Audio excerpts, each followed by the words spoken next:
मोहब्बत कर गइल अखिया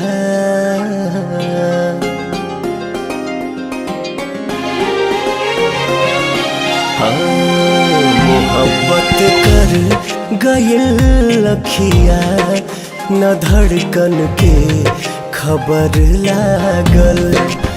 मोहब्बत कर गइल अखिया न धड़कन के खबर लागल।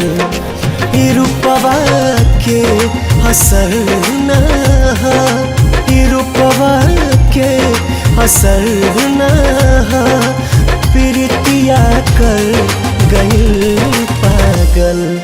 मोहब्बत कर गइल अखिया न धड़कन के खबर लागल।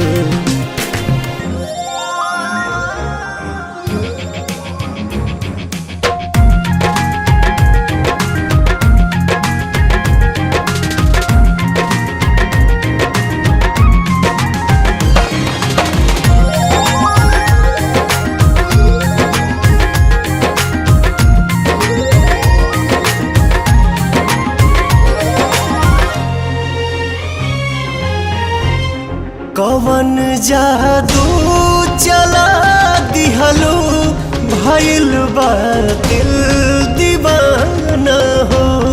न खुद के बा खबर कोनो कहे मजनू जमाना हो, जमाना हो। नजर के चोट से नैना रहेला रात भर जागल।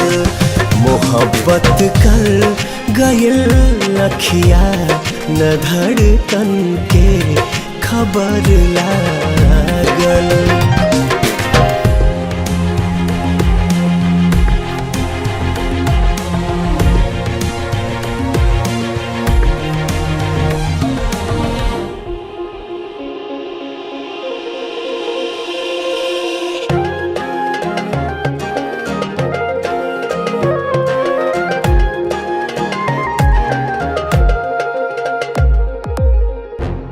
रही तोहरा के देखले जब रहे कैसन मुहूर्त हो।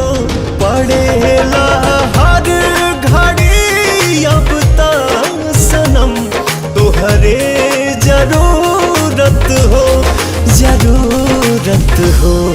करे बेचैन जियरा के बजे जब पाँव में छागल। मोहब्बत कर गइल अखिया न धड़कन के खबर लागल।